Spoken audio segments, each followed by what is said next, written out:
कौसल्या सुप्रजा रामपूर्वा सन्ध्या प्रवर्तते उत्तिष्ठ नरशार्दूल कर्तव्यं दैवमानिकम् कौसल्या सुप्रजा रामपूर्वा सन्ध्या प्रवर्तते उत्तिष्ठ नरशार्दूल कर्तव्यं दैवमानिकम् उत्तिष्ठो उत्तिष्ठ गोविन्द उत्तिष्ठ गरुडध्वज उत्तिष्ठ कमलाकान्ता त्रैलोक्यं मङ्गलं कुरु उत्तिष्ठो उत्तिष्ठ गोविन्द उत्तिष्ठ गरुडध्वज उत्तिष्ठ कमलाकान्ता त्रैलोक्यं मङ्गलं कुरु मातः समस्त जगतां मधुकैटभारे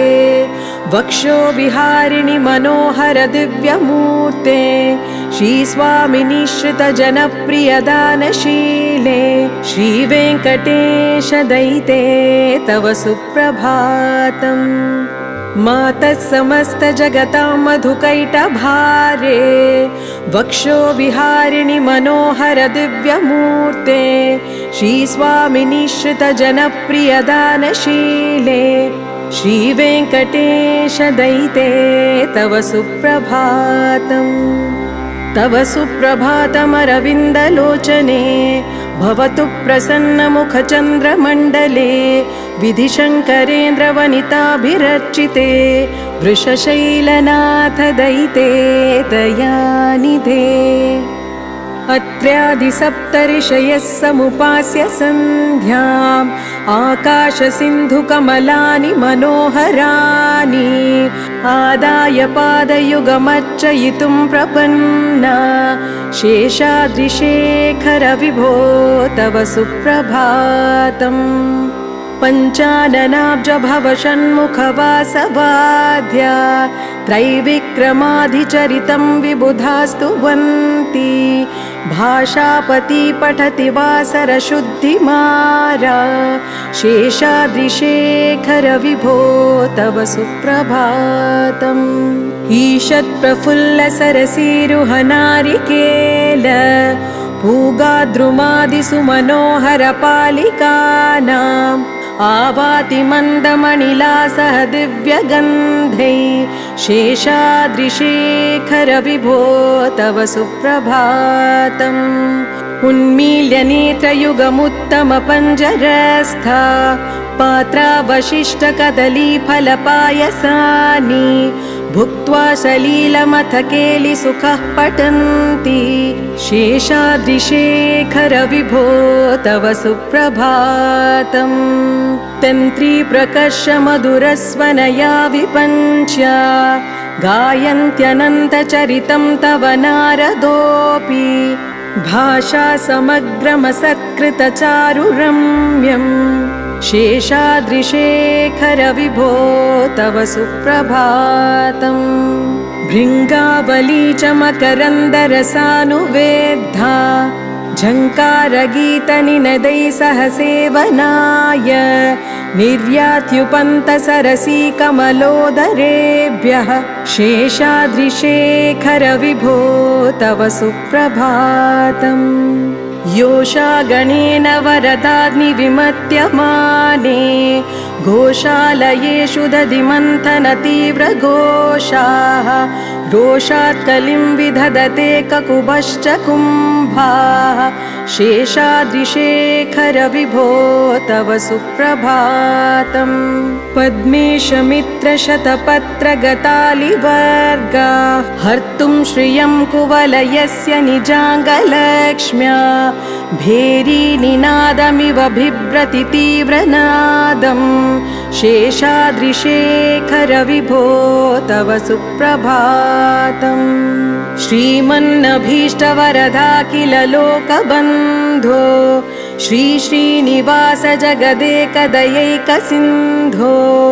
श्रीदेवतागृहभुजान्तर दिव्यमूर्ते श्रीवेङ्कटाचलपते तव सुप्रभातम् श्रीमन्नभीष्टवरदा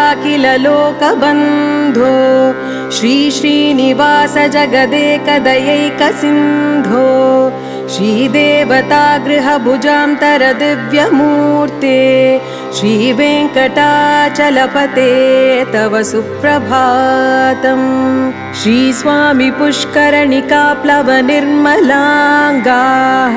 श्रेयोर्तिनो हरविरञ्चि सनादध्याः द्वारे वसन्ति वरवेत्रहटोतमाङ्गाः श्रीवेङ्कटाचलपते तव सुप्रभातम् श्रीशेषशैलगरुडाचलवेङ्कटाद्रि नारायणाद्रिवृषभाद्रिविषाद्रिमोख्यम् अह्यं त्वदीयवसतेरनिसंवदन्ति श्रीवेङ्कटाचलपते तव सुप्रभातम् सेवापरा शिवसुरेश कृशानुधर्मा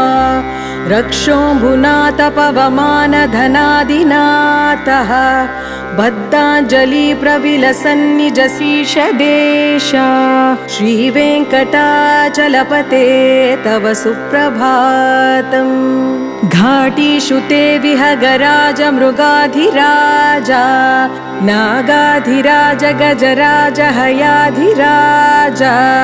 स्वस्वाधिकारमहिमाधिकमर्थयन्ते श्रीवेङ्कटाचलपते तव सुप्रभातम् सूर्येन्दुभौमबुधवाक्पतिकाव्यशौरी स्वर्भानुकेतुदिविषत्परिषत्प्रधाना त्वद्दासदासचरमावदिदासदासा श्रीवेङ्कटाचलपते तव सुप्रभातम् तत्पादधूलिभरितस्फुरितोत्तमाङ्गा स्वर्गापवर्गनिरपेक्षनिजान्तरङ्गा कल्पागमाकलनयाकुलतां लभन्ते श्रीवेङ्कटाचलपते तव सुप्रभातम् त्वद्गोपुराग्रशिखराणि निरीक्षमाना स्वर्गापवर्गपदवीं परमां श्रयन्ता मर्त्या मनुष्यभुवने मतिमाश्रयन्ते श्रीवेङ्कटाचलपते तव सुप्रभातम् श्रीभूमिनायकदयादिगुणामृताब्दे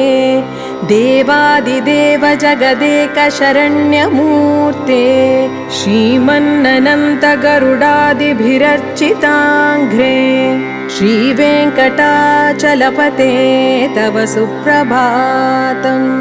श्रीपद्मनाभपुरुषोत्तम वासुदेव वैकुण्ठमाधव जनार्दन चक्रपाणे श्रीवत्सचिन्न शरणागत पारिजात श्रीवेङ्कटाचलपते तव सुप्रभातम् कन्दर्पदर्पहर सुन्दर दिव्यमूर्ते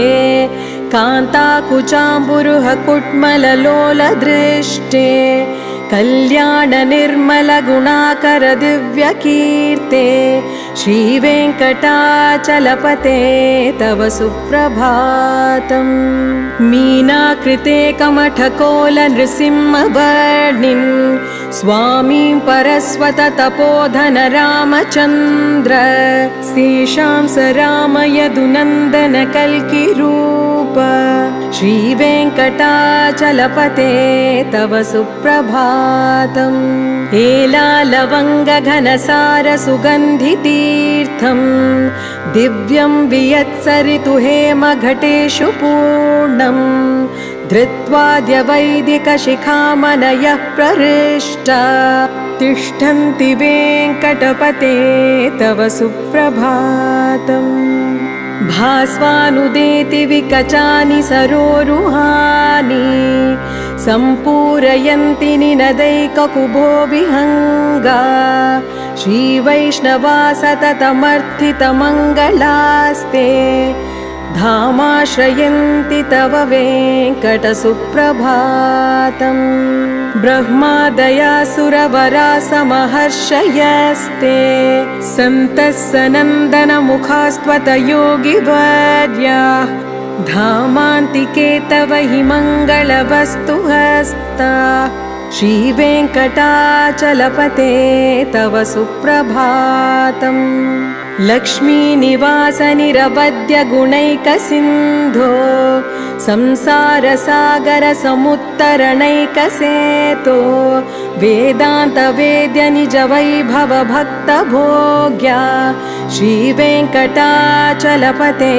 तव सुप्रभातम्। इत्थं वृषाचलपटेरिह सुप्रभातम्।